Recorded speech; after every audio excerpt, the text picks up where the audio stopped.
জামাতের সাথে জোটে গিয়ে এনসিপি কি সবকুল হারাচ্ছে? আমরা কথ্য ভাষায় যেমন বলি আমছালা দুই গেল কিনা এনসিপির। একটা খবরের দিকে তাকিয়ে এটা মনে হচ্ছিল। যমুনা টিভির অনলাইন পোর্টালে একটা নিউজ এসছে, এনসিপিকে 10-এর বেশি আসনে ছাড় দিচ্ছে না জামাত। জামাতের সাথে জোটবদ্ধ হওয়ার সময় প্রাথমিকভাবে 30টি আসনের ব্যাপারে সমঝোতা হয়েছিল এনসিপির, কিন্তু চূড়ান্ত সিদ্ধান্তে তা নেমে আসছে 10-এর নিচে।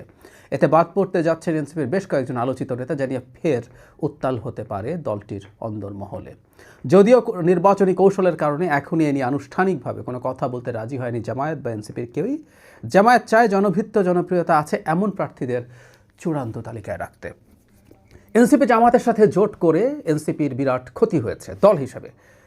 তারপরে গেছে, কারণ এনসিপিতে যারা নির্বাচন করতে চান, যারা মনোনয়নটা পাবেন, তারা ভেবেছেন হয়তো এই নির্বাচনে গিয়ে জামাতের সাথে তাদের যে আসন সমঝোতা, তার মাধ্যমে তারা কিছু ভোট পাবেন, যেটা তাদের প্রোফাইলে যুক্ত হবে। তারা অনেকে জিতে টিতে আসবেন, অনেকে এটা ভেবেছেন বলে আমি বিশ্বাস করি না। কিন্তু যে বললাম দল হিসাবে ক্ষতি হয়েছে, কেন হয়েছে সেগুলো নিয়ে আমরা প্রচুর বিশ্লেষণ করেছি। জামাতের এই বিরাট উপকার হয়েছে, এই তরুণদেরকে সামনে রাখতে পারছে। অভ্যুত্থানের তরুণরা, এনসিপির যারা নেতা আছে, তাদের সোশ্যাল ক্যাপিটাল অনেক কমে গেছে, কিন্তু তারপরও এটা ফেলে দেওয়ার মতো না। অ্যাট দ্য সেম টাইম, যেটা বারবার বলছি, একটা ধর্মীয় জোট, সেখানে সে যতগুলো মধ্যপন্থী দল পাবে, তাতে এটা ইসলামী জোট, এই ব্র্যান্ডিং থেকে জামাত বেরিয়ে আসতে পারে। এটা সবচেয়ে বড় সুবিধা তার জন্য ছিল।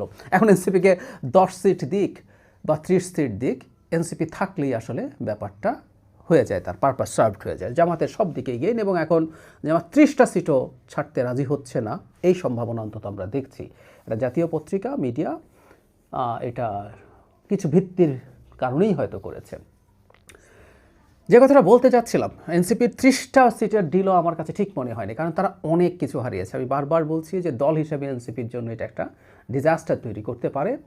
অনেকে বলছেন বিএনপির সাথে জামাত ছিল, কথাগুলো অনেকবার বলেছি, আবার এখানে প্রসঙ্গ আসলো বলে বলছি। জামাত বিএনপির সাথে বা অন্য ইসলামী দল বিএনপির সাথে গেছে, এখনও একটা দল বিএনপির 4টা সিটে ছাড় পেয়েছে, জমিয়তে উলামায়ে ইসলাম। আর এখানে যেটা হচ্ছে, একটা ধর্মীয় জোটের সাথে এনসিপি গেছে, এবং জামাতকে শুধু ধর্মীয় প্রশ্নে না, 71 প্রশ্নেও প্রচণ্ডভাবে প্রশ্নবিদ্ধ করেছে রিপিটেডলি এনসিপির নেতারা। শুধু তাই না, যে সংস্কারের জন্য তাদের এক ধরনের একমত আছে বলে বলছে, এটাও ঠিক না, কারণ আমরা এটা খুব স্পষ্টভাবে জানি। জনাব নাহিদ ইসলাম, এনসিপির প্রধান, খুব শক্ত ভাষায় জামাতকে সংস্কারের আলাপ, জুলাই সনদ নষ্ট করার জন্য অভিযুক্ত করেছেন, যখন তারা লোয়ার হাউসে পিয়ার নিয়ে মাঠে শোরগোল করছিল। তো কোনো কিছুতেই তো আসলে জামাতের পক্ষে তারা ছিলেন না, তাদের সর্বোচ্চ নেতৃত্ব। সেখানে তারা গেলেন, গিয়ে তাদের এই রকম স্যাক্রিফাইস করলেন। তারা ভাবলেন যে একা নির্বাচন করার মতো প্রেক্ষাপটে ও পরিস্থিতিতে তারা নেই, কিন্তু এখন তারা ডিসিভড হচ্ছেন। রাজনীতি আসলে এরকমই কঠিন, যদি ঘটনাটা এরকম ঘটে, বা 30-এর কমও যদি হয়। আমি আবার বলছি, এটা 50-60-এর অ্যাটলিস্ট বার্গেইন না, এটা কনফার্ম তাদের হওয়া উচিত। বার্গেইন আরও বেশি করে করা দরকার ছিল, কারণ হলো জামায়াতের এনসিপিকে লাগবে। কিন্তু এখন সমস্যা যেটা হয়েছে, এখন আর ফিরে আসার উপায় নেই। এনসিপি দীর্ঘদিন বিএনপির সাথে খুবই আকাশকুসুম ধরনের নেগোশিয়েট করেছে বলে শোনা যায়। বিএনপি সেটা থেকে মোটামুটি একটা গ্রহণযোগ্য জায়গায় আসতে চেয়েছিল, কিন্তু এনসিপি তখন সেটা করেনি। তারা ভেবেছিল তারা জামাতের সাথেও নেগোসিয়েশন করার মাধ্যমে তারা পরিস্থিতিকে অনেক বেশি পাল্টে ফেলতে পারবে, কিন্তু আমরা দেখলাম আসলে এটা হয়ে উঠল না। বিএনপি শেষ পর্যন্ত সরে গেছে। তাতে এনসিপির জামাত ছাড়া আর কোনো উপায় ছিল না, এবং জামাত এটাও এখন বুঝতে পারে। কারণ হচ্ছে, এখানে তারা যদি শেষ পর্যন্ত এই ছাড়গুলো না দেয়, তারা জানেন এনসিপির যাওয়ার কোনো জায়গা নেই, সত্যিই নেই। কারণ এনসিপি এখন, আমি যতদূর জানি, 30টার বেশি বা যতগুলো সিটে দিয়েছে, এর বাইরে এনসিপি মনোনয়নপত্র দাখিল করেনি।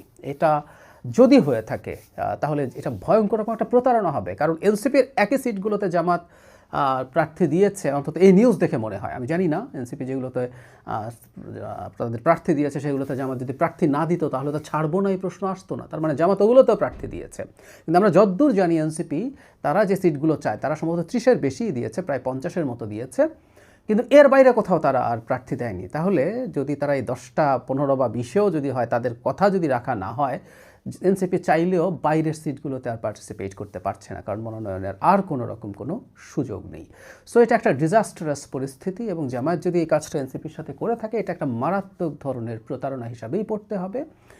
যে দলটি সৎলোকের শাসনের কথা বলে, তারা এই প্রতারণা করছে কিনা, করবে কিনা, আমাদের সামনে খেয়াল রাখা দরকার আছে। তবে আমি একেবারেই অবাক হব না, কারণ জামাতের এই দ্বিচারিতা কোনো নতুন বিষয় না। দ্বিচারিতা এগুলো অনেক পুরনো বিষয়। ছোট্ট একটা জায়গা স্মরণ করিয়ে শেষ করতে চাই। 86 সালের নির্বাচনের কথা সবাই একমত হয়েছিল যে নির্বাচনে যাবে না এরশাদের সাথে, এরশাদের অধীনে। শেখ হাসিনা তো ঘোষণা করেছিলেন জাতীয় বেঈমান হবে যারা যাবে। তার পরদিনই তিনি যাওয়ার ঘোষণা দেন এবং জামায়াতে ইসলামী হাসিনার সাথে সেই নির্বাচনে গিয়েছিল। এই দলটাকে চিনে রাখা দরকার আমাদের।